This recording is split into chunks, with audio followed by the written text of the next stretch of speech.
Hello, and welcome to a brand new episode of the Burning Question series by Fantasy Football Scout. In this series, Pras and I, Sonaldo, talk about the key hot topics for the week. Pras, welcome back. How are you doing, my friend? Very well, thank you. Nice. We didn't pod last week, so nice little break. Enjoying the cup games. Even though you're watching the cup, like FPL free, you're still thinking about what will happen if this happens. So it was nice. How was your break? It was good. I think it was nice to have a week off. I've been on a good streak, so when you're on a good streak, I feel a little bit happier about my FPL team. I feel confident going into the next few double game weeks and chaos, actually. So feel ready to go. Feel like my transfers are set. So let's get into it. Today's episode, we're going to talk about sort of a macro view, helicopter view, as we like to call it. We'll kind of discuss team by team, some permutations, as well as some burning questions regarding each team.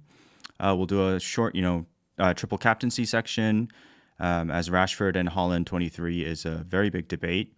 And then we'll get into our bust teams as well as some planning for the next few weeks. So without further ado, let's get into the first chart here. It is Lego Mane's chart. If you aren't following Lego Mane in FPL, he does some very nice charts regarding fixtures. So definitely do give him a follow. Shout out Lego Mane. Pras, we have some confirmed doubles as well as some blanks coming up. Could you sort of lay out the land and tell us what's going on, if you don't mind? Yeah, so this one, we did one 3 weeks ago, which was sort of explaining it a lot more detail on what will come up. So we'll keep this one slightly succinct, which is to say that, look, Game Week 21 is now confirmed. The double, which is Man United and Leeds. So Man United will play Crystal Palace at home and Leeds at home. Leeds will play Forest away and Man United away. Then the 23 double was always confirmed, so there's nothing new there, where Arsenal play Brentford and Man City play Aston Villa and Arsenal away.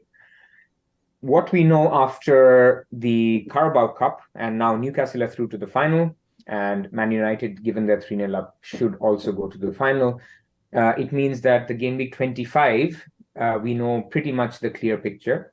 And the picture is that Man United, Brentford, Newcastle, and Brighton will blank. The only small caveat in that is that there's a very small chance that Newcastle actually don't end up blanking. Because if you look at Lego Mane's fixture chart, in Game Week 25, there's a midweek, which is the FA Cup round 5.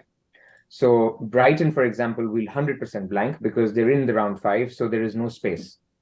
Now, Newcastle are not in the FA Cup, so there is a small chance that one of their fixtures that is still carried over, which, for example, could be the West Ham game, that could have been possible, but now the West Ham game as well, because West Ham is still in the FA Cup. So there are very minute chances that some other fixture that potentially could be a blank in the future, like it could be any other team that they bring forward, that's possible. But I would say that's very, very low likelihood. So Game Week 25, we know 4 teams will blank. And then we also, after the FA Cup, have a good understanding of the blank Game Week 28. Because the teams that will go into the quarterfinal of the FA Cup should all blank in Game Week 28. So if you go to the next slide, which is Game Week 28, let's talk about what we know from there. By the way, Pras, I think you can speak a little closer. Guys, sorry, the chart is actually massive, which is why it's hard to read. So I'd suggest you go on Twitter, check out Lego Mane, and you can get a very clear version of that previous chart. Continue. This is for Game Week 28, guys. Right. Okay. So Game Week 28, we know the draw for the 5th round.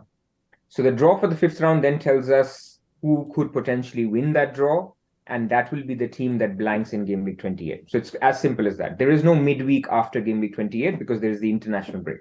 So if you're in the quarterfinal, your tie is a blank in Game Week 28. So we know that Arsenal and Crystal Palace is confirmed because Arsenal lost to Man City. So that game will happen. So everybody will have 3 players, most likely from Arsenal, going into the blank.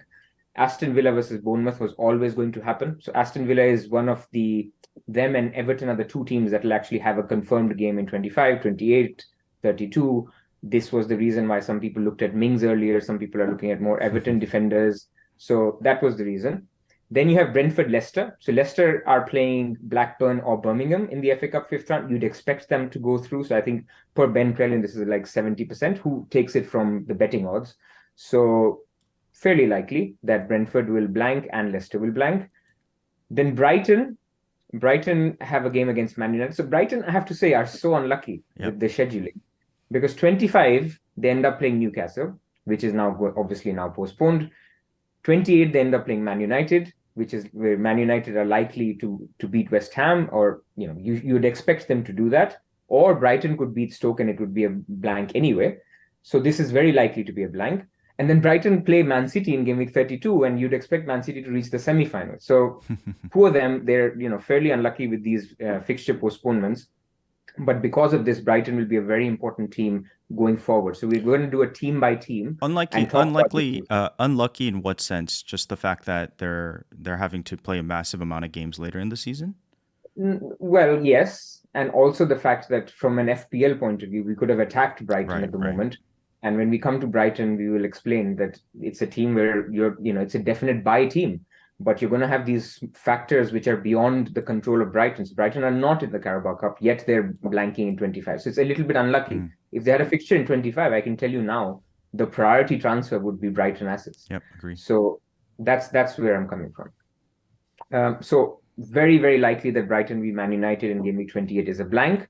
Then we know that Chelsea versus Everton is on. So Chelsea become one of those teams that are good to target going forward after the doubles are out of the way in 23, because they will play in 25, they will play in 28.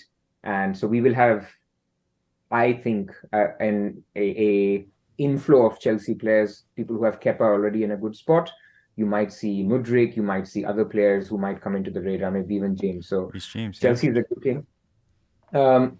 Liverpool Fulham. So this is a little bit disappointing when I saw this draw, because if Liverpool have a game with Wolves as well that could have fit here. So even if Fulham made it to the quarterfinal of the FA Cup, Liverpool was the one team that could have still had a game and not had a blank. But because Fulham actually have ended up drawing Leeds, and Leeds themselves play Wolves, now what happens is either Wolves or Leeds will happen, or Liverpool versus Fulham will happen, if you see where I'm going. Mm-hmm. So you could have a scenario where if Leeds beat Fulham, then Wolves versus Leeds will be blank, and Liverpool versus Fulham will be a fixture. Mm. But if Fulham beat, first they need to beat Sunderland, and then they end up beating Leeds, then Liverpool versus Fulham will be a blank, and therefore Liverpool cannot have any other game in game week 28. So the likelihood of a Liverpool blank has increased just because of this draw, the fact that they can't play their Wolves fixture in this round. But what we know is between Liverpool and Fulham and Wolves versus Leeds, one will happen. So there is some hedging you could do. Let's say you have Mitrovic and you want to get Nonto as your other striker. You then know that one of them will definitely play in game week 28. So something to think about. Then Man City versus West Ham. Man City have drawn Bristol City, so you'd expect them to qualify, or even West Ham if they beat Man United. So Man City, West Ham, very likely to be a blank. And then Forest and Newcastle, we know, is on.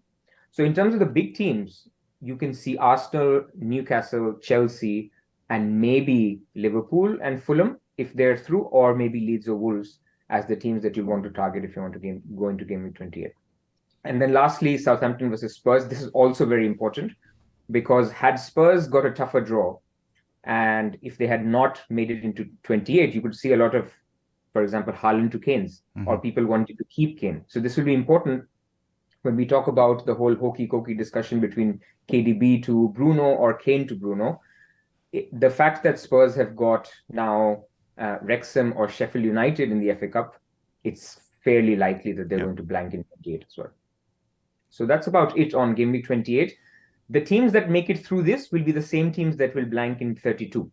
So now what we do is, let's go team by team, and we're going to basically show what their fixtures are from now until game week 32. Where are the blanks? Where are the possible blanks? Where are the doubles?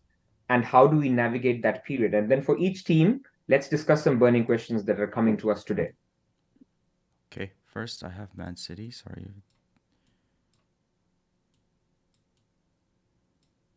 Okay, we've got the Man City lay of the land from 22 to 32 out here. I should correct one thing, because Andy, Let's Talk FPL, is also on the chat, and he's correct. Nice.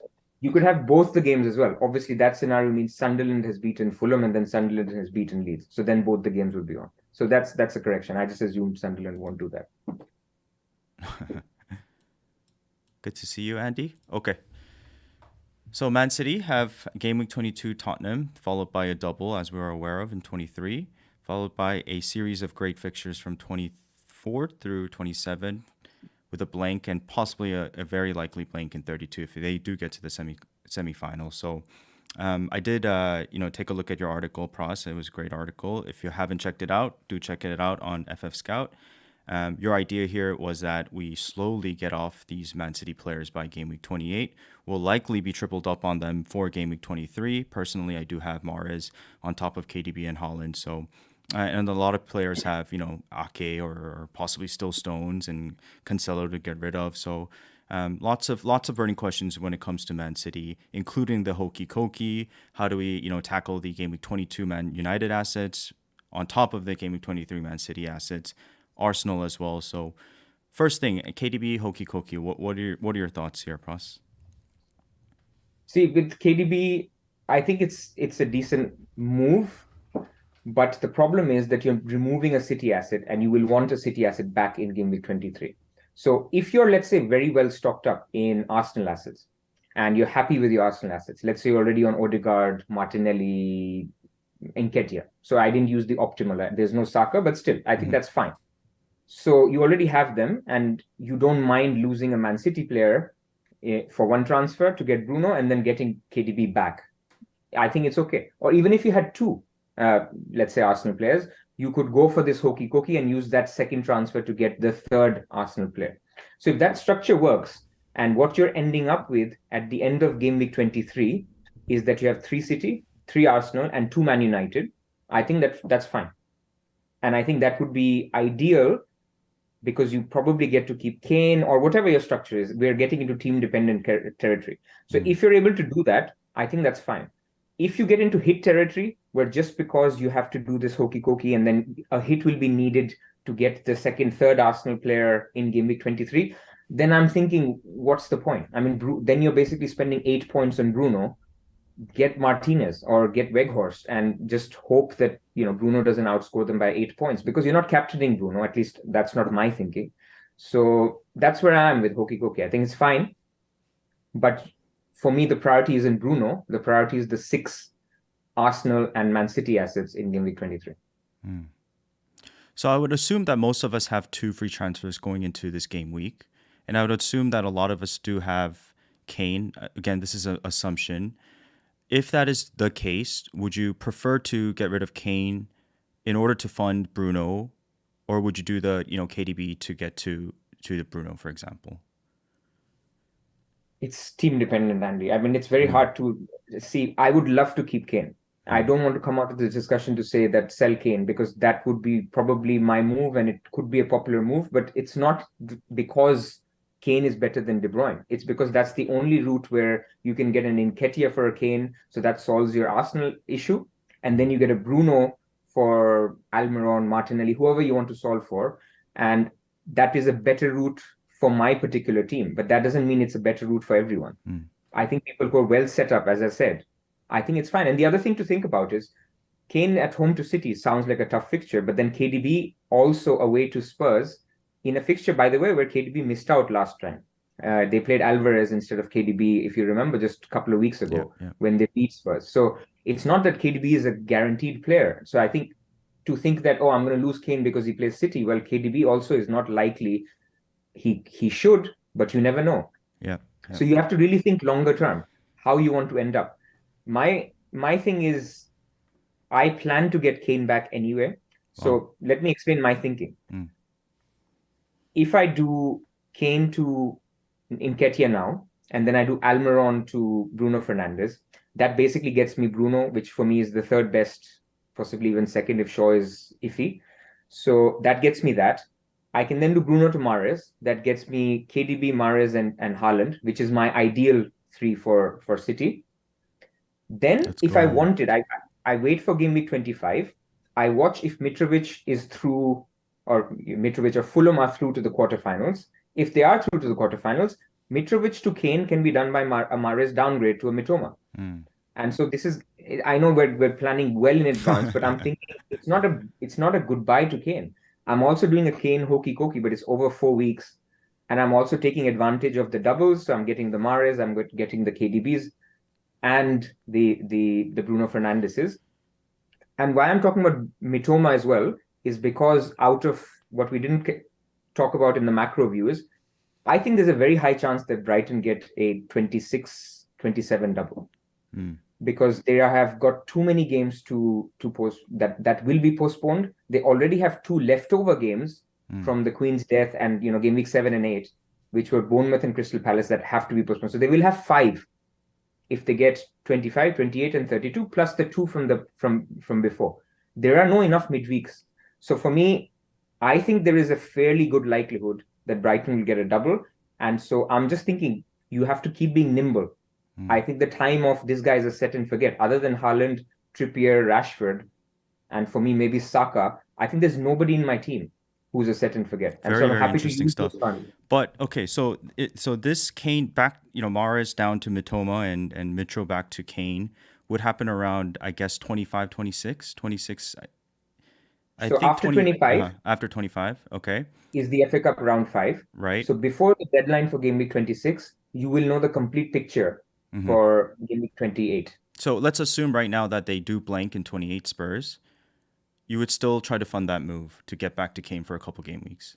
If Mitrovic is also blanking, maybe. So basically, after game week 25, the pod that we will do, we will talk about chip strategy.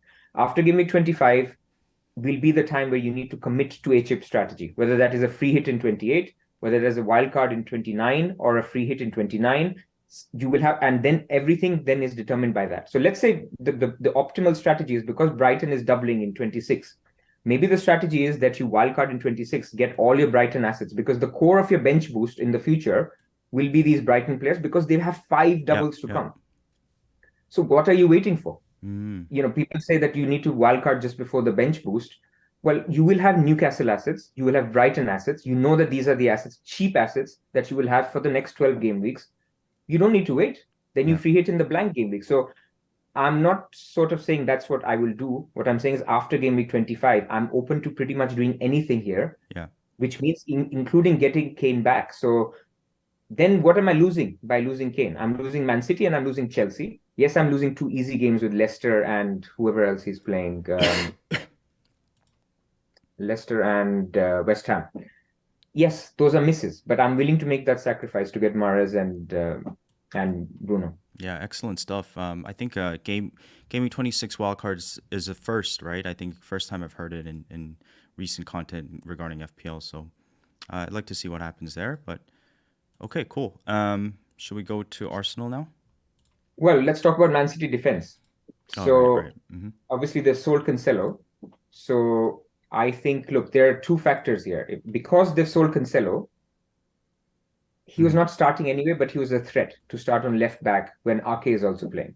So the fact that he has left, Ake is the only left back that they've got left. And he doesn't really play left back. He almost plays left centre back with Rico Lewis or Walker going as the inverted fullback.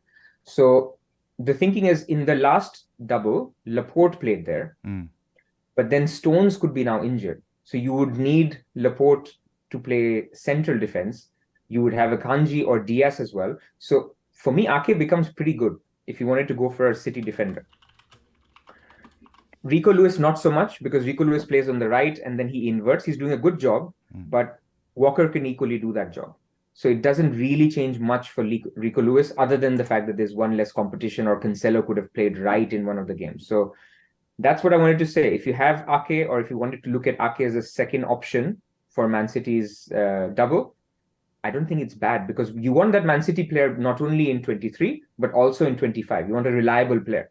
So this is why I'm not a fan of Rico Lewis as such, but I think Ake is decent. Now, whether you want to go for one Man City defender or you want to go for the upside, that's up to you. Yeah. I'm completely with you. I think the last game, I was watching Rico Lewis play that inverted role. And yes, like on the heat map and his touch map, he's way up there. But I don't think that was a good example of, his attacking threat, because he's just not the complete, Pep Man City type player yet. He's got a long ways to go, in my opinion. And, minutes risk as well. Ake is just a bona fide, certified Pep Man City left-footed center back that can play the left back role. Cancelo is gone. I do trust Ake's minutes. I think he'll get, plenty of starts. So I'm with you. If you have Ake, it's a great hold. If you don't have him, if you don't have a Man City defense and you want to get there, maybe he is the one to go for over Rico for me personally as well. As much as that 3.9, price point is very enticing. I don't think a lot of us need that much money right now. I think we have plenty of, money in the People have bank. 4 million, 5 million in the bank Yeah, and are still making exactly. transfers that are not using it. I mean, who needs the money until Salah will get a double game week? And then you'll suddenly see that there's a pressure there's a squeeze with money. And we talked about Brighton possibly getting a double game week. I think there is a smaller possibility of Liverpool getting a double game week before 28 as well. So yes, that could change things. And also, yes, I have been corrected by Eddie that, yeah, they have Sergio Gomez, but clearly, I mean, he's really peripheral. So it's not that they don't have any other left Yeah. back, but clearly Ake will be first choice. Yeah, I'm very sad that Cancelo left. I think he was one of my favorite players to watch, and it's crazy. I mean, he was in all of our teams, and just like that, a FPL, superstar is gone. So unfortunate. Maybe he does come back, but it's unlikely. I think they'll buy him out. So goodbye, Cancelo. I think on this note, we'll go to our last question here, Pras. Double defense or triple attack in terms of Man City? So my thinking is I'm open. So some people have committed, like your team, you have 3 attack. That's great. I mean, it works out. And it's not because they will score 10 goals in the double. It's because if you're going to take a rotation risk, then Mahrez is a better rotation risk than Ake, because Ake will get you 6 points. Now, obviously, ironically, he scored in the FA Cup. So, there's a 15-pointer in him, but you can never predict that. So if you're then taking a punt on a third Man City, let it be a Mahrez or somebody. So in my particular situation, coming back to what I'm thinking, I will go Bruno for Almiron. And then I have the option in the next before the double, either going Shaw to Ake or Bruno to Mahrez. So I will obviously get to see one more game. Hopefully Mahrez plays well. He's not subbed off on the 55th minute because he didn't pass the ball to KDB or something. And then I'll make the call. And City have a good break when we come to the triple captaincy discussion, because of not being in the Carabao Cup and now not needing a replay for their FA Cup. They've actually been decently rested going into this double. So that's my thinking. So I think nothing wrong if you have Ake, if you have Edison, but if we are starting from a fresh slate, I think I would go KDB, Haaland, and Mahrez as the 3. I think obviously the Game Week 23 Man City double it should be kind of single focused if I want to say that, because we really want to attack that double. You always want to attack a Man City double whenever you can. But with that being said, Champions League follows right after the end, I think, of Game Week 20. I think they play Nottingham Forest, and then it's Champions League. So once Champions League comes, Mahrez is just, he's also a Champions League favorite for Pep as well. So I don't trust his minutes moving forward from then. But right now, he's almost undroppable. I say that with caution because, no player is undroppable with Pep, right? So I think if you have Mahrez, it's a great hold. We're doing fine with him. Whether he gets, less minutes or gets dropped randomly here and there between now till Game Week 24, you still stick with him. If you don't have him, I think it's a good buy still because you want to attack that 23 double. But if you don't have him, I also think that it's okay to go to a defensive option instead and go KDB Haaland up top as well. Sure. If I you mean, feel, look, Zico in the chat makes a good point that he's saying it's better to have a risky player in defense than in midfield because there's so many midfielders out there. But there's a counter argument. There's so many defenders out there as well. So I can tell you that without having Ake, you will see in my team, I'm perfectly happy to play Shaw, White, and Trippier every single week. Why do I need to have a City defender? Because these guys will play every week, assuming they're fit. White, okay, you can question a little bit. Let's say Gabriel, Trippier, and Shaw. Play them every week. Why should I punt on Ake? yeah, we So just at have. least with Mahrez, you get him in the double, and then you move him to Mudryk or whoever you want. There are hundreds of options in midfield. We'll talk about it. There's about 10 or 12 midfielders you can have with 5 slots. Yeah, exactly. That counter argument works well because in the previous seasons, whereas we wanted to double up on Man City, defense many times. Right now, there's so many good options in other defense. I mean, I'm flying with Botman in my team, and you're doing well with Mings, and you've planned accordingly with 25-28. Well, at least last game week, hopefully more. And Ben White, right? Just a solid option week in and week out. So, yeah, I agree with you here. Any other Man City questions?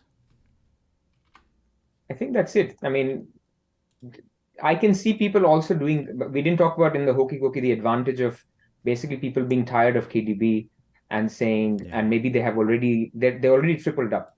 So an opportunity for them would be a Hokey Cokey, but going from KDB to a Bruno and then to a Mahrez if they see that if they see what they like.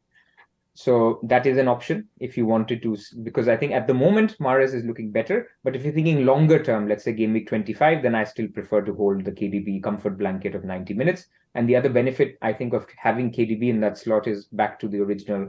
If Liverpool get a double and you've ended up spending all this money, and you've only got one premium, or you've got Kane or Haaland set up, it's just harder to go back to some of the Liverpool players if they double. Fair, fair. Okay. Arsenal? Yep, let's go to Arsenal. While you're doing that, JC is asking, what about Edison? Of course, you hold Edison, you play Edison. Not this week, but in the double. Nothing wrong with him. Be careful about Edison and who you've paired him up with, because both Edison and Ward might blank in game week 28. So, for example, if I had Edison and Ward, I would think about De Gea. No, actually, not De Gea, because De Gea will blank as well. So you need to think creatively about your second goalkeeper. Kepa has just worked out so well for people who've gone Kepa, because you can navigate the blanks and with him. Just doubling So, but every people with game. Edison, you need to think about that a little. Yep, yep.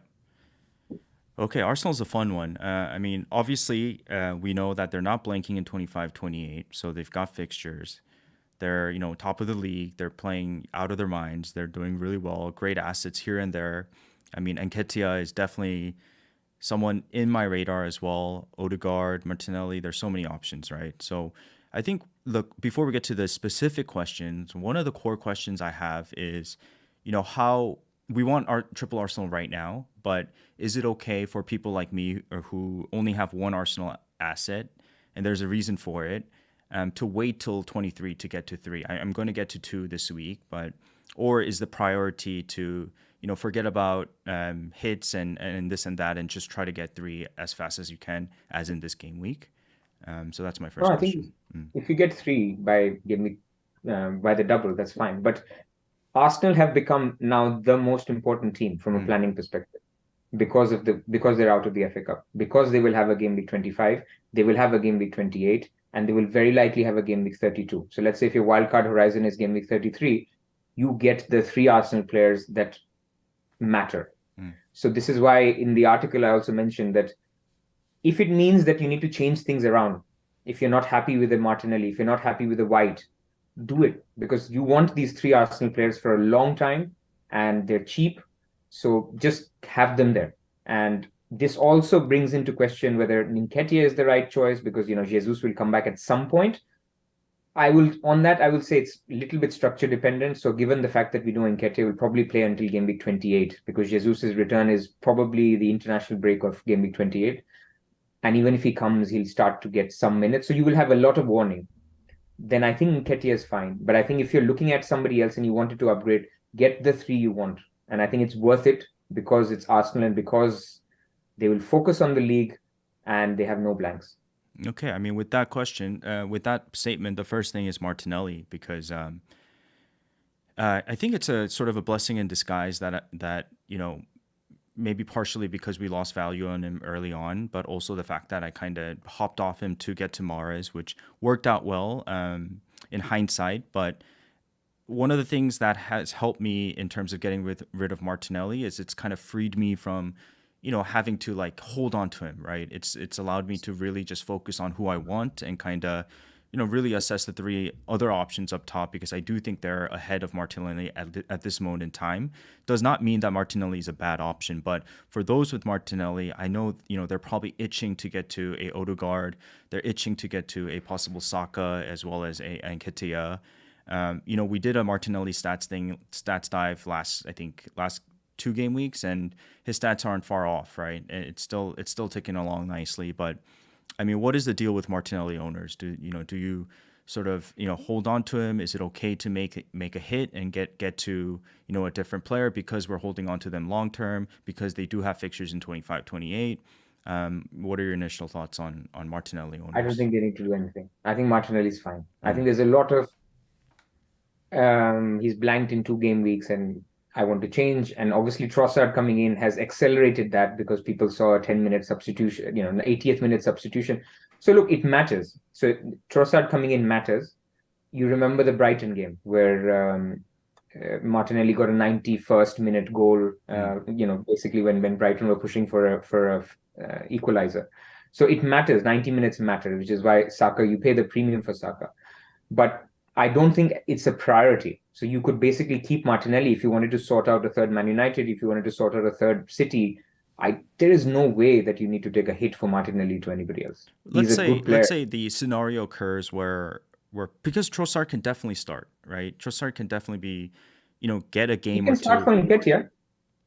I mean, I How do we know guess, that? right? But I would assume it's for the left wing spot, left forward spot in Martinelli. I mean, who knows, right? Arteta has been, he's had that starting lineup, including Jesus before Nketiah, and looks like he doesn't really switch up, in the Premier League. So unlikely, but if it does happen, or we see his minutes reduced, don't you think that that's a sort of a red flag or a little bit of a It warning? definitely is. I mean, I'm Yeah, not saying that this is why I think he's not in the top three, maybe in the top four picks, but he's in the top five picks. So if you already have a top five pick, I just don't like taking a hit for another player who's going to double soon. If he loses his place before game week 25 and you're going into that blank, maybe then the hit is justified. yeah, But the guy has been doing really well yeah, yeah, yeah. for the last 1 year. Mm. It's not that he's been underperforming. His stats are good. Yes, you may lose minutes. So yes, I'm agreeing. He probably scores less points than Odegaard. But is it less points? We cannot say that. We Yeah, cannot say that. yeah. Then there are other factors. What if Nketiah gets injured in the next game? We just sold Martinelli. I mean, just hold on to him unless. So it's an ultra luxury move. If you are completely well set and you have nothing else to do, you've got 3 Man United, 3 Man City, three Arsenal. Fair. Go change around. You have the luxury of changing around your ideal Man City or ideal Arsenal. I don't see many in that position. So I don't think we should panic on Martinelli as such. Okay, fair, totally fair. Okay, how about Ben White? Is he a hold? Is he an upgrade to a Gabriel, or is he, get rid to get to three Arsenal attack? Legitimate questions, right? But for me, I'm happy to hold Ben White. I think he's not only a good price point, but I feel like I can start him regardless of his price point. I feel like I'm confident starting him, week in and week out. I know he had like a 45-minute cameo recently as well, so that's a little bit worrying. But besides that, I think he had a yellow card early in the first half as well, which is why he got subbed off. But I'm happy with Ben White. How do you feel about Ben White? I feel okay. I Mm. feel okay like people should feel with Martinelli. That he's fine. With Martinelli, you wish you had Odegaard or Saka. With White, I wish I had Gabriel. That's what it is. Clearly, Gabriel is the better option. Yeah, Even Saliba now is off the 4 yellows, so even he's fine. He's more expensive. Even Zinchenko is a great option yeah, if yeah. somebody would look at him. He will start getting back into the bonus once they get clean sheets. So I think he's good as well. So of those options, White is the worst because he will miss some minutes. But for defenders, as long as the guy makes it, he walks slowly a little bit next time, he will still. It's actually not a bad thing that Yeah, he's taken off after 60 minutes. yeah. But the problem is sometimes you will get the heartbreak of the 59th minute. So I'm okay. I'm not going to take him out. I was actually debating in my transfers that instead of going to Bruno, I could have gone White to Martinez and then gone Shaw to Ake as basically my third Man United and my third Man City. But I just feel it's very low upside moves for the double, and I may not do that. But I was thinking of a restructuring where I would have gone Mitrovic to Nketiah, Almiron to Odegaard, getting the three Arsenal guys, which is Saka, Odegaard, and Nketiah, and then do the restructuring with White, as I mentioned, to Martinez. But I'm probably going to hold. It's not worth it. He's fine. Yep, yep. Agree. I like the Zinchenko shout. I think he's starting. He's going to be a very good option to have if you don't have a defender and you want to get to a defender. I feel like he's a very good shout to get to. With that being said, the question is our best three Arsenal attacks ranked from one, two, and three.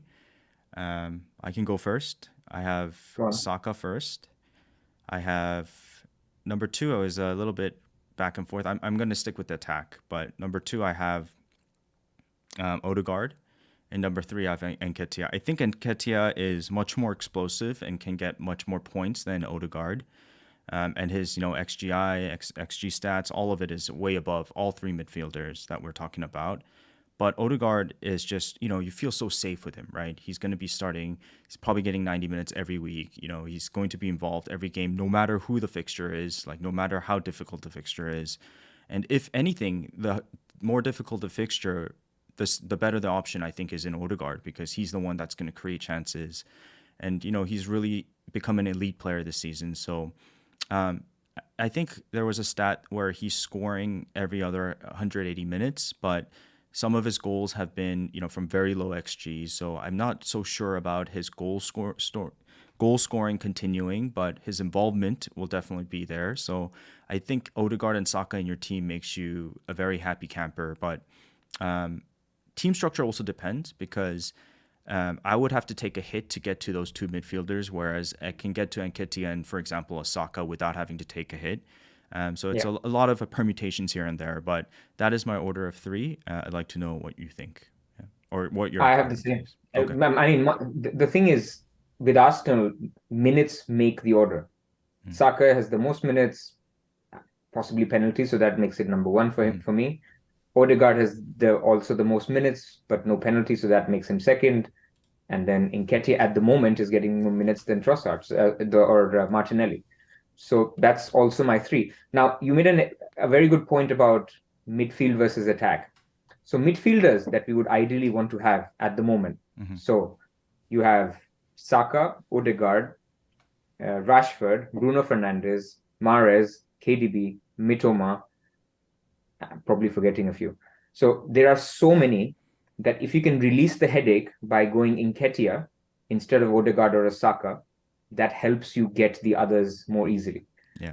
And I haven't even gone to the mighty Andres Pereira yet. So there's these options which basically get released if you go Nketiah. That does not mean Nketiah is better. It means that you can probably afford a better midfielder instead of a better striker. Yep. Totally fair. Yep. So that's where we are. Well, Jorginho is not on penalties. I see in the chat he could be, but he's not going to play. Jorginho will not start. Partey will start. Yeah. So if we're assuming that they get a penalty in the 80th minute and Jorginho has come on for Partey, then maybe. But I think we're getting into overthinking that. Yeah, he's not going to take pens off Saka. And also, he's been missing pens recently as well. And he's new to the team. I think, I don't see him taking penalties off anyone. Yeah. So we both agree Jorginho is not a, sure starter or anything like that, right? No, I don't think so. Yeah. No Arsenal. Kind of wait and see, but there's no way Partey gets dropped. Yeah. Okay, I think that's it for Arsenal, right? Yep. Okay. Let's go to your team. They're doing super well. Man United, obviously the hot topic for this game week. I think a lot of us will end up with triple United, including Bruno as our 3rd option. A lot of people are talking about Anthony. Eriksen is out until May, apparently, which is really sad to see. Which means Fred. Yep, Fred comes back into the fold. Weghorst, I think he's an option. I definitely think he's an option. He's more of the sort of post-play guy that United were looking for. Personally, what I like about United right now is there's this, a team can get into a form and a player can find form, right? But what's more attractive about what United's doing right now is that they're getting into form while, performing promised plays or kind of their long-term plan under Ten Hag is coming into the fold while they're getting into form, if you know what I mean. And a lot of their transfers are not just like Chelsea, just buying a ton of players in the same, kind of role and position, but, they're being very cautious about who they're bringing in. Weghorst on loan is the perfect option to make Bruno better, to make Rashford better, to make Anthony better. Different player from Martial, for example. And the guy that not only is he a good post-up player, Weghorst, but he's also very good at tracking back and sort of cutting up, counter-attacking possession because, United push up so high. I'm not sure about his FPL output, but definitely not a bad option because of his price point and if you need a striker option. So Weghorst also is someone to consider. But I think Bruno will be Well, the popular third option. Yeah. thing with Weghorst is, so first on signings, I mean, I think Sabitzer is a good signing. I mean, so that almost covers the Eriksen miss because Fred has been very, very good. So firstly, people thinking about um, the impact of Eriksen going, actually it's slightly positive and slightly negative to Bruno. So slightly positive because, as Pranil pointed out in his tweet yesterday, that he will get more set pieces now. Eriksen had taken over quite a few free kicks off Bruno. So that's the positive. The negative is that, look, he may have to do more work because Eriksen is great for the first 60 minutes. He does a lot of running. After that, he gets tired, and that impacts how much Bruno has to come back. But Fred has been great with Casemiro. So no issues there. I think with Sabitzer as well, he will slowly come into the team. Coming to Weghorst, the problem is Martial is in the squad tonight. So if he's in the squad, and if he even gets 15 minutes, that almost makes both of them a non-option.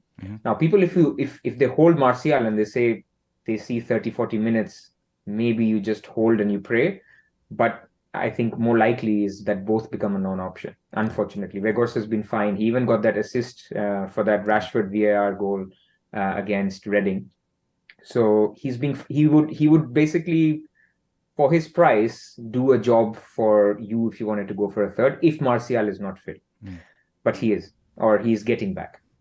So I think then it's Bruno. That's where people are. It's a high upside move. He got 19 points in the previous game week. I have to caution though, I have always been a little bit cautious on Bruno because of the fact, I mean, over the double game week where he got 19 points, he was playing right forward a lot because Anthony was not getting the minutes. But Anthony is now playing a lot better. So I would not see Bruno moving to right forward at all. But because they're two good home games, he will just get forward more generally.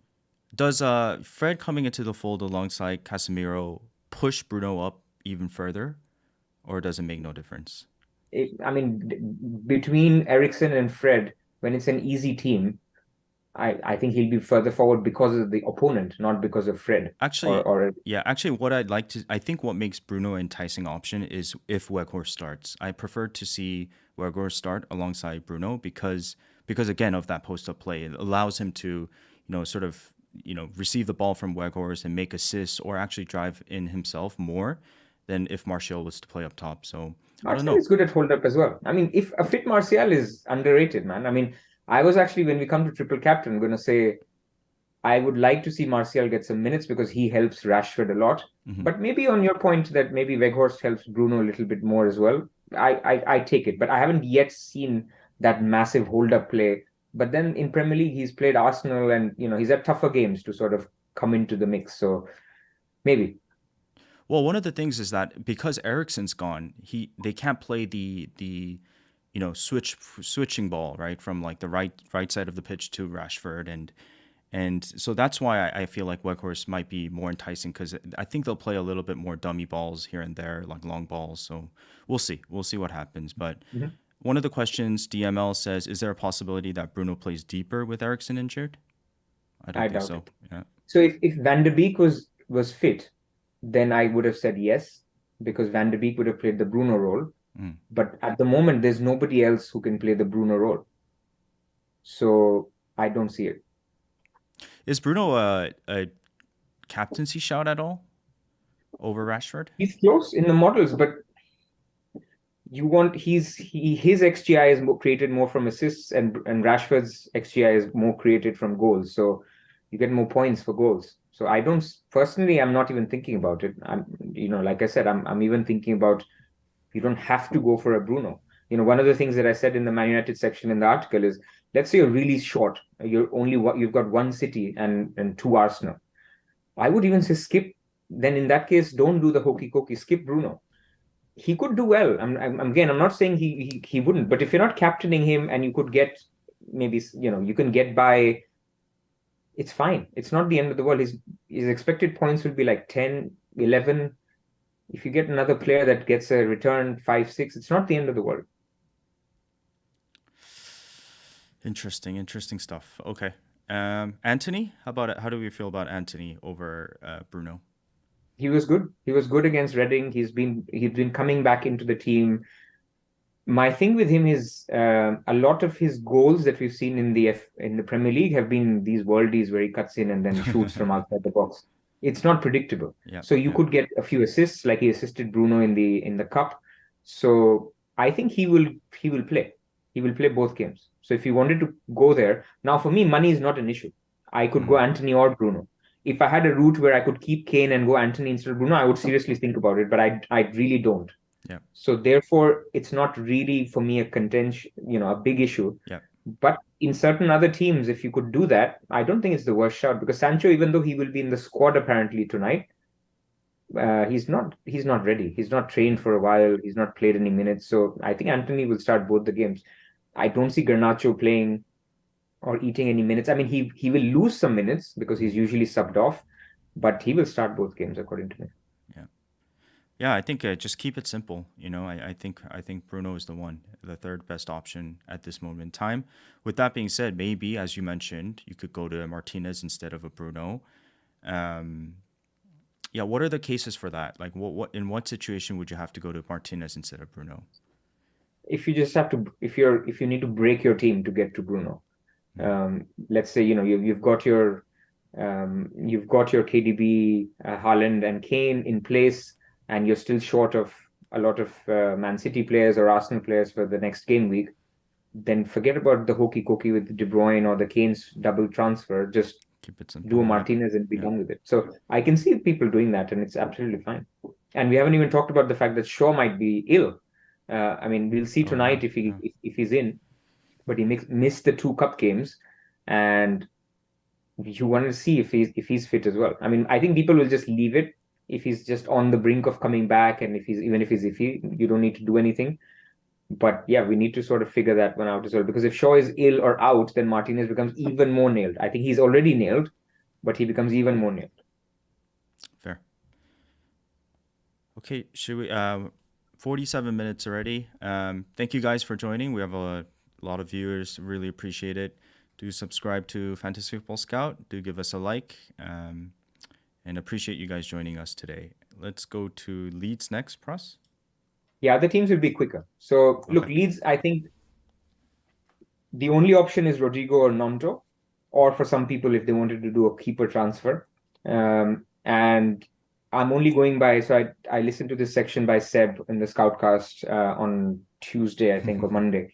And he's a Leeds fan, so I can only go by his suggestion, which is that Nonto should get both games. Rodrigo should maybe get both games, but not as the forward, because Bamford will get some minutes off him. But even if Bamford starts or gets some minutes, Rodrigo can equally play behind him. So these are the two options. And it really depends on your team structure, on where you want to go. I can see Nonto being popular because people either are tripled up in Arsenal and want to go to fund Bruno.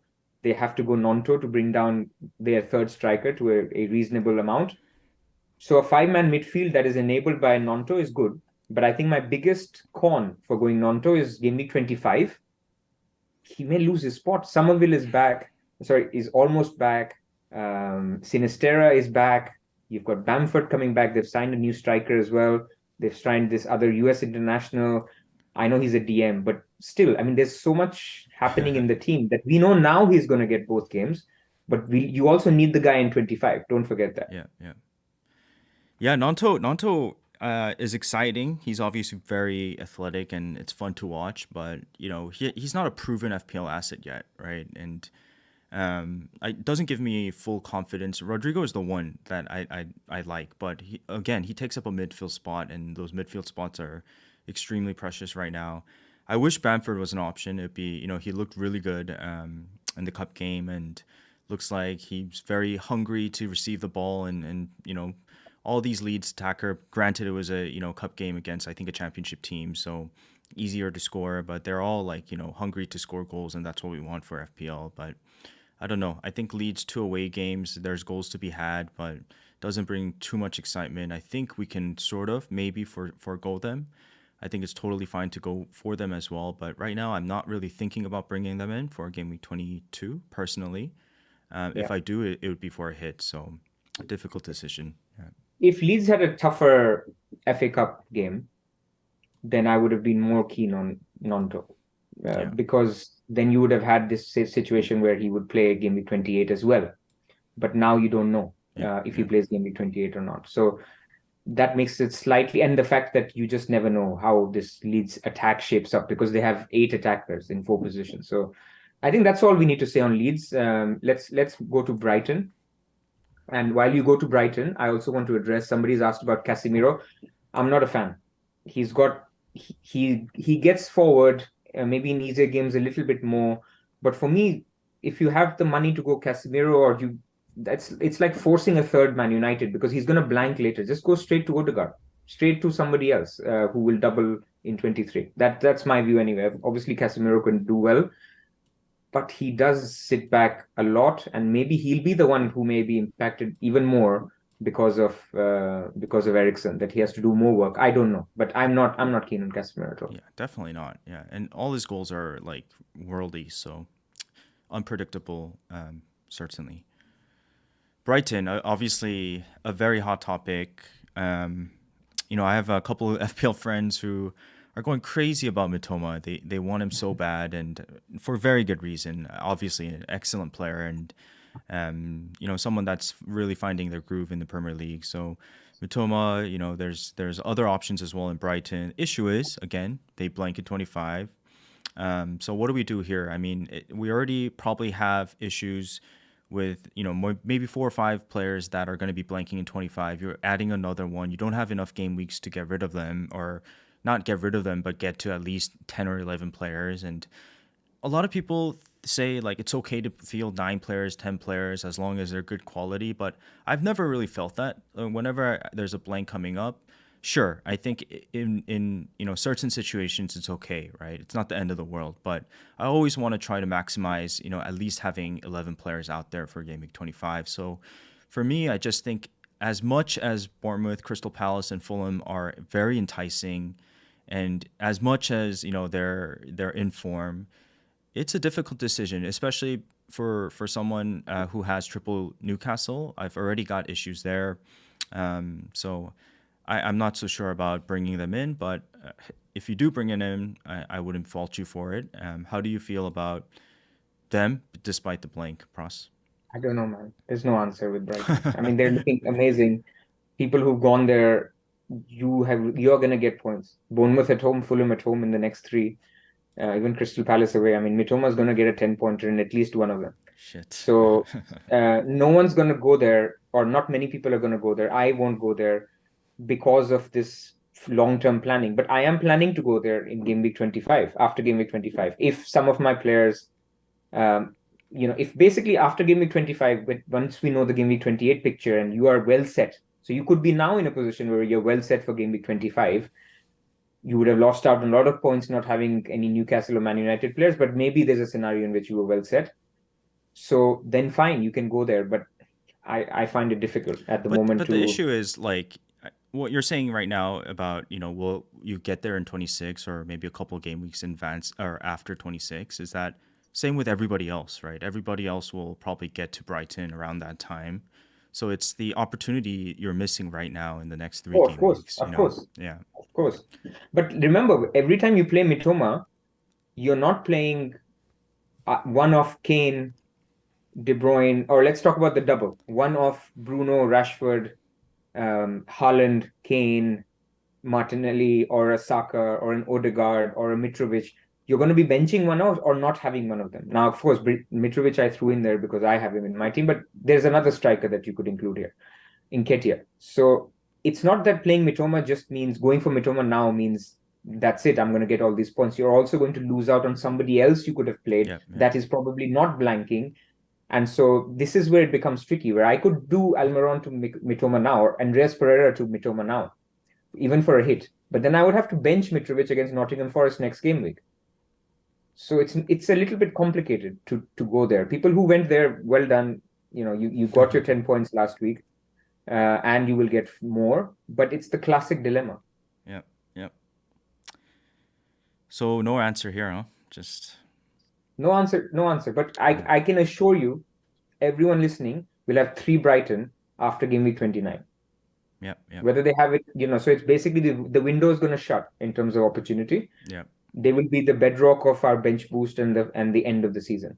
So yeah, it's about what can you squeeze out of that in terms of value now. And it's regardless of form too. It's just the amount of doubles or amount of games they have to make up by that time. Yeah.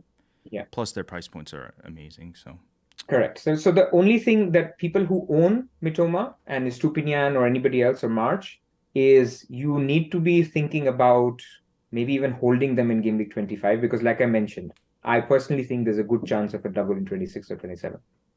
yeah. So you might be the only ones who have already that Brighton player in place, and then you can be ahead of the pack instead of thinking about taking them out ahead of the blank in 25.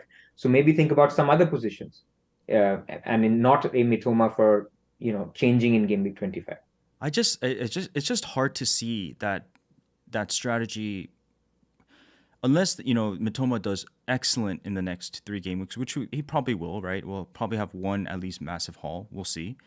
But you've got triple United by 22. You've got like 2 game weeks to get rid of them or get rid of enough, as well as at least a double in Newcastle. So adding Brighton now is, yeah, it's tough. Anyways, Spurs. Yeah, so in terms of the 3 assets, I think people will eventually get Estupinian, Mitoma, and March, but that squeezes your midfield. So I think the third Brighton will become an interesting topic, not for today, but we will have to monitor. All right, let's talk about Spurs. First of all, Sonny is back at least for the cup games. I hope we see him back in the Premier League. And I do believe he will. By the way, he scored an excellent 2 goals, and that first goal was another amazing curler. And I got slack on Twitter for saying it's against Preston. Dude, put it on against any team, and that goal is a worldie. So Sonny will be back. But anyways, you say worldie, other people say low XG chance. Low XG chance, whatever. But anyways, hoping he's gonna kick on in the Premier League. One thing to note is that I think Conte got sort of like a stomach disease or something really bad. So I think he's undergoing surgery. Yeah, he's going to miss a few games. We don't know any. It only came out this morning, so he's definitely going to miss Man City. Actually, I haven't seen anything in terms of recovery period or anything, but yeah, I think the team is now enough drilled down that it shouldn't matter too much. I mean, people shouldn't be like, I need to sell Kane now because Conte is yellow flagged. Yeah, sorry, 1 second. Okay, while you're looking up the recovery period or whatever. Okay. So look, with Spurs, the problem is their easy draw.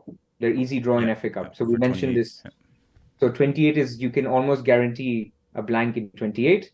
And when you're going into after 25, you'll have a better idea of the draw for the semi-final, or sorry, the quarterfinal. So you will then have a better idea whether they make it to the semi-final or not. Because the Spurs game week 32 is actually very crucial. I would say that is one of the biggest things that will determine my chip strategy. Because game week 32, they play Newcastle. So Newcastle and Spurs getting a blank in game week 32 is going to be a big problem. And so we might need a chip because Man City will probably make it to the semifinals as well. So if Man City and Newcastle, who will be probably 5 or 6 players, and then you add Kane as well, then 32 becomes a big issue. And so that I'm very keen to see who Spurs draw in the quarterfinal after game week 25. So therefore, my strategy is at the moment, if you have Kane, keep him. You're lucky you can afford to maneuver the doubles without losing Kane. My team value isn't great. I've sold Haaland in the past. I've sold Martinelli, and I've really not focused on prices this year. So I cannot afford De Bruyne, Haaland, and Kane in my team and then maneuver everything in an expert way. So I have to sell Kane. And my idea would be that I would sell him for Man City and Chelsea. So after game week 25 is when I would reevaluate whether I need to go for Kane or whether I just need to sort of avoid until game week 28. But people showing you great fixtures until game week 32, after game week 29, we might wildcard anyway. So that's irrelevant. And game week 28 is a blank. So just remember that it's not a great fixture list until 32. Only focus on what happens until 28. Yep, fair. Joshua Bloom says, lol, Andy, get out of here with the Sun Talk. This is FPL podcast. By the way, Joshua Bloom is one of my good friends from college. So shout out Joshua. He's joining us from California. Get out of here, you two. But okay, by the way, for people joining right now, earlier on the show, Pras was mentioning that, you're likely to get rid of Kane now in order to fund Bruno, but you're thinking about bringing came back around I possibly can see 26. scenarios where I would bring him back Yeah, after game week yeah, 25. And those scenarios would include, for example, Mitrovic not having a game in 28. So I have Mahrez in my team, I have Mitrovic in my team. I can easily go Mahrez to Mitoma and Mitrovic back up to Kane. So it's not a big issue that if you're losing Kane for 4 weeks. yeah. I think I agree with you. 28 blank is, I think, almost, let's put it to like 80-90% likely. With that being said, a lot of people are probably going to consider maybe a KDB off to, I don't know, maybe a Salah or who knows. But I'm also considering, Son during that time. So definitely some option there. But I'd like to talk about Poro as well, or hopefully I'm pronouncing it correctly.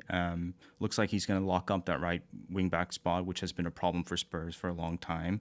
He's obviously sort of the ideal wing back for Conte. Perisic and on the left just hasn't worked out as we expected it to early in the season. Does Poro come into the fold at all? I mean, we have plenty of wingback options, maybe Chelsea options, and Reece James becomes an option later as well. So maybe we just don't even have time or transfers to get there. But yeah, maybe Poro. Let's watch him next 2-3 game weeks. I don't think it's an emergency given that they play City and then you have the double to deal with. Game week 23, when you come out of it, suddenly you will feel after game week 23 there will be a lot less pressure on transfers. The less pressure because you will have your right three City, you will have your right three Arsenal, you will be scaled down in Man United probably. So then the pressure is you can look at such assets. Maybe people have a Newcastle defender that they can look at as a James or the Spurs guy. So it's an option, and I think people just need to be open after game week 23 on where they go with that. Fair. Okay, Liverpool. Not much to say on Liverpool. I think I've already made the point that they may have a double in 26-27. So that for me just helps the point about KDB on keeping a spot. Because look, you may say whatever you want about Liverpool. If they get a double, there's no way I'm not captaining Salah. He's on penalties. They've not got a single penalty all year. So for me, it's a factor. Maybe for you, it's not. Maybe Darwin is another option, or maybe you will not even captain Liverpool. That's how much you think Liverpool are bad. That's fine. I'm just giving my own perspective that because of the FA Cup draw, the likelihood of a Liverpool double is a little higher. I still think it's way less than Brighton, is a little higher because with Liverpool, you have 3 matches to be postponed and then you have 3 slots, which is 29, 34, 37. So it's not an emergency that it needs to be done.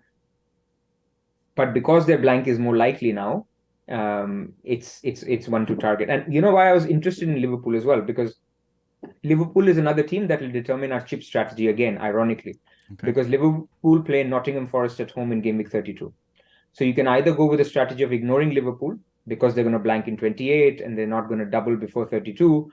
And so you could basically look at a strategy where you wildcard in game week 29 and then you free hit in game week 32, get the Liverpool guys for this Forest at home fixture, and then you ignore them again. So again, game week 32, this is why in the table we've included that. It needs to be at the back of your mind as well. It's way far, but that's a confirmed fixture for them in game week 32. Okay, fair. Yeah.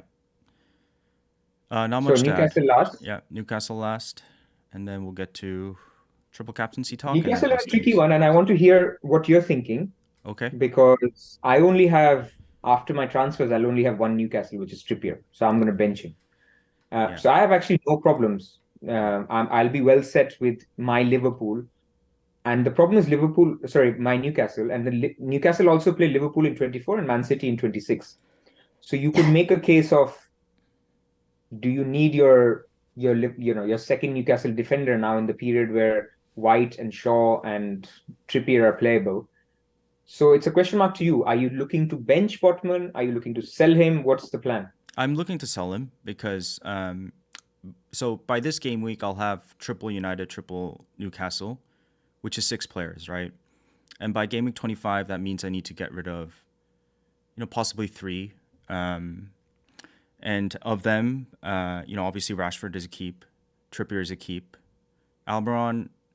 Actually, never mind. I'm getting rid of Almiron this week, so I'll have 5, which probably puts Botman as the next option to go, unless like Bruno is another fund to get to someone else. So I think I'll get off Botman eventually. I don't like the fixture surrounding 25 either. I've had my plenty of points with him the last two game weeks, so I'm happy with what I've gained from him. I do think that versing your Mings versus my Botman in the long run, while I do have one clean sheet over you in the previous game week, in the long term because of this transfer situation here, the Mings one makes better sense in the long term. But I think it's okay to get rid of Botman and then get back to a Newcastle double defense when the time comes later in game 27. Yeah. Yeah, yeah. So Newcastle after game week 26 will be a big buy, massive buy. Subject to, again, them not blanking in game week 32, but they'll have Wolves, they'll have Nottingham Forest, and you want to get your Newcastle right then because they will play Nottingham Forest in game week 28. So you want their players. So I think the transfer pressure after game week 26 will be get Newcastle, get Chelsea, and deal with the doubles. And the doubles that Brighton and Liverpool will have will be very similar in terms of what Man United have now. We'll have the dilemma of shall we commit to them even though they blank in game week 28. But that's for later. That's just an interesting discussion. But I agree with you, and I also think last night Bruno Guimaraes got the red card, so he will miss actually West Ham, Bournemouth, and Liverpool. Yeah, he's He critical won't to miss that the team. Yep. he won't miss the final. So maybe it impacts. It almost also made my Almiron sale decision easier because, I mean, Almiron's numbers have dropped drastically anyway. Isak actually also got a head injury, and we don't know. I think he's out for West Ham if he has to follow the concussion protocol. So I think their attack looks right now pretty sellable. Yeah, I agree with Almiron, by the way, just on him. It's not even the numbers that's dropping off. Like, just watching him play, he's just not as involved and not close enough to the goal. So he got that first goal in game week 17 where it was like a really lovely 1-2. And then since then, it's just like, it's just been very disappointing to have. And I think there's better value elsewhere. So, yeah. Cool. Okay. All right. I think that was a rundown. So now, I mean, people can review. We didn't talk about every table on what happens in 28-32 for each team. We wanted to focus on the burning questions per team. Then let's go to now triple captain. Yeah. A lot of people have got triple captain left. Yeah. Where are you with that? So, plenty of, I think not plenty, but enough managers triple captained in game week 20.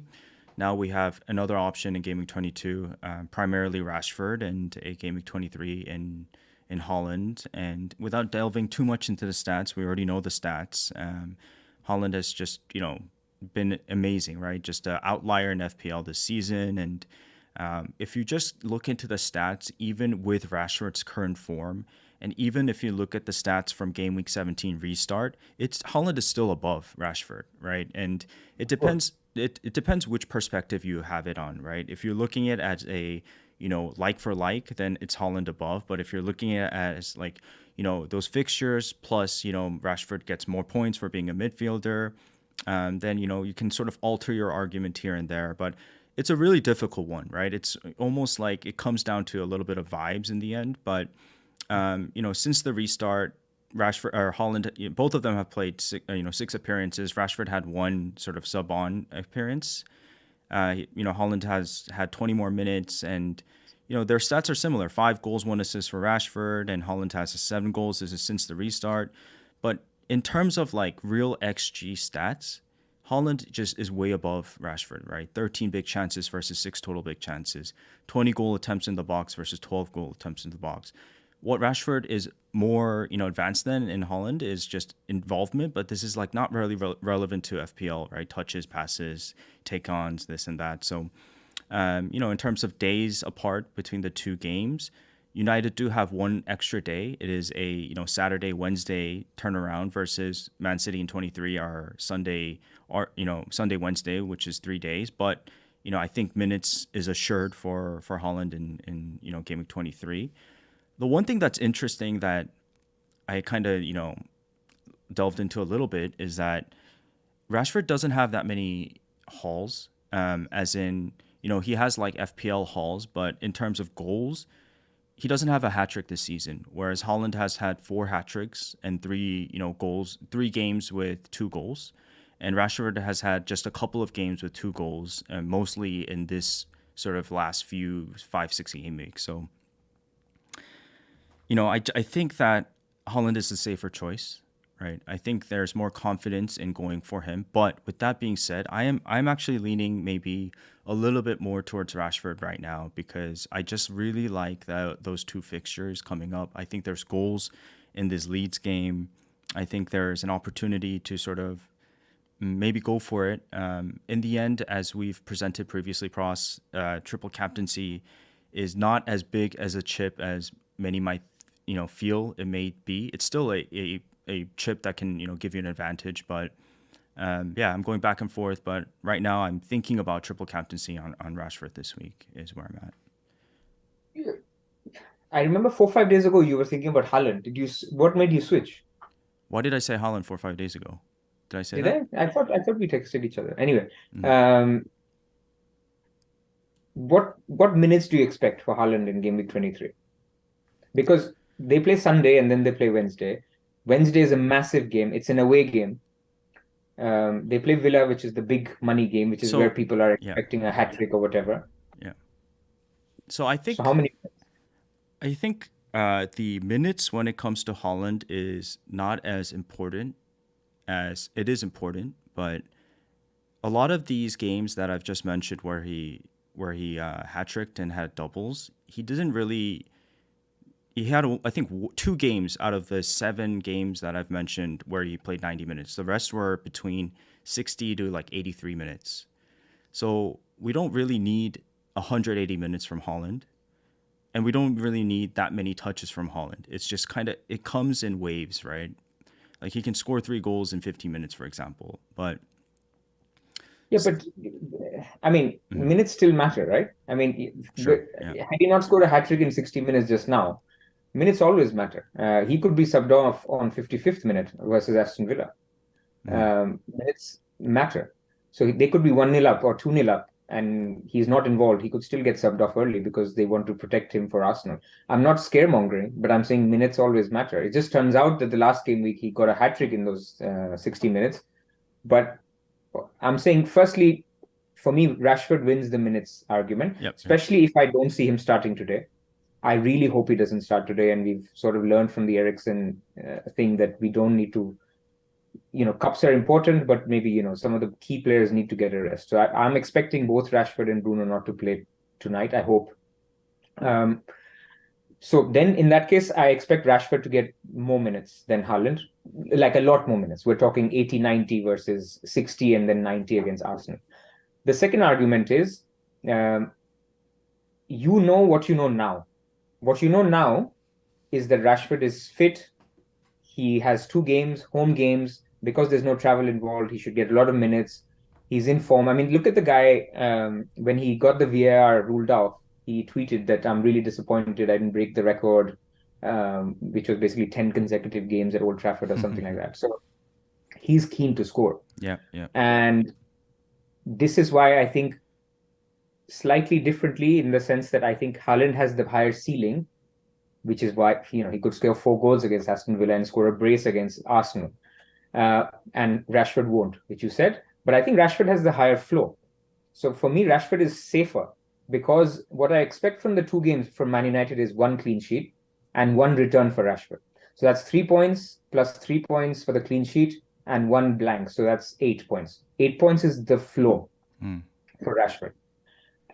In terms of Haaland, the floor is a 55th minute sub and a goal against Arsenal, or a 55-minute sub with a goal against Aston Villa, which is 5 points, and then a blank against Arsenal. So that's 7 points.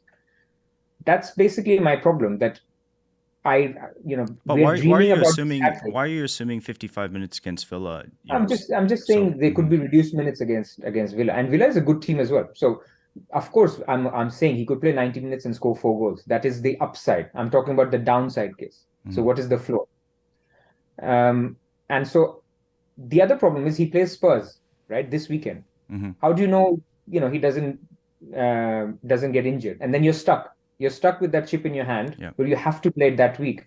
Because if you hold it now, it's going to conflict with other chips that you'll play in the future. You know now Rashford has a double, good double, easy teams at Old Trafford. And if the difference is 2 points, 3 points between Haaland outscoring him, I don't care. But for me, the risk of going into Haaland and then him not being ready or something happens is just too high. I'm just trying to share my thinking. Stats is fine. I mean, we all know what Haaland can do. But if the fixtures were reversed and Haaland was playing Crystal Palace and Leeds at home, this wouldn't be a discussion. So clearly the discussion is because Rashford has these very easy fixtures. And then the other thing, maybe this is slightly confusing, is when I was debating Haaland 20 with Haaland 23, for me, Haaland 20 was way better, higher rest. So for me, I'm a little confused why I would pick Haaland 23 now just because I didn't captain him in 20. For me, 20 was better for Haaland. It didn't work out. He scored 8 points. I know these are the factors that are in my head that I feel like Rashford is the better pick or the one that I want to go and get done with. But I think I agree with you. The ceiling for Haaland is higher. I think your second point is a lot of, to be honest, feels like a lot of, very negative assumptions, right? Like as in the injury versus Spurs and the minutes risk. I think that those things are factors with Haaland, regardless of triple captaincy week in and week out. It's just that the explosiveness is taken for granted because there's no guy that's been, scoring hat tricks and doubles for fun in limited minutes throughout this season. So I don't know. I think I still think that Haaland 23 is a very good choice, right? For triple No, I'm captaincy. not saying it's not a good choice. I just think the range is Rashford's range will be 8 to 16 points, and Haaland's range will be 5 to 25 points. Yeah. No, I'm not saying I'm going for it 23, but I'm just trying to present that Haaland 23 is just as good of an option. But do you think the floor for Haaland is higher than Rashford? The floor, like the downside. I think it's similar, right? Like, at least he gets 1 or 2 goals in those 2 games, Haaland. Wouldn't you assume so? I think it's fair. One goal. As we're talking floor, remember, we're not talking average. We're talking what is the minimum that you expect? At least 1 goal out of the 2 games is my Haaland minimum. So then both are around 8 points. Then if that's your floor, so then 1 blank, 1 goal, 2 appearance points, 4 appearance points. So fair. That's 8 points. But I think Rashford is also 8 points. Yeah. And I think here I've not assumed a goal. We're not taking into account the fact that if he does score, he gets more for the goal. He gets a clean sheet point, and you have to look at opponents, man. I mean, Leeds and I agree. No. I'm with you. I'm leaning towards Rashford triple captaincy, Pras. Just to be clear, right? I'm with you, and I think there's external factors here, right? Just the fact that for example, you mentioned that he wanted to score 10 games in a row, and those like psychological, like, give me the ball, I want to take on defense, like all these plays with Rashford on the left. By the way, Ten Hag has done a great job of allowing him the space to take on, one-on-one situations from the left. He's taken on these defenders with confidence, and those things are things that might not show up on the stats table, but there's confidence with him in your FPL team week in and week out. Certainly, there should be confidence with him with the triple captaincy bat on as well.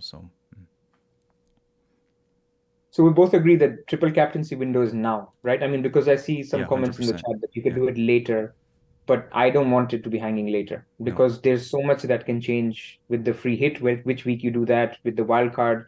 That's not one additional thing that I need to think about, that if I free hit in this week, then I can't triple captain in this week. So for me, it's 100% either this week or next week. Fair. Undecided still? No, if Rashford doesn't start today, I'm triple captaining Rashford. Nice.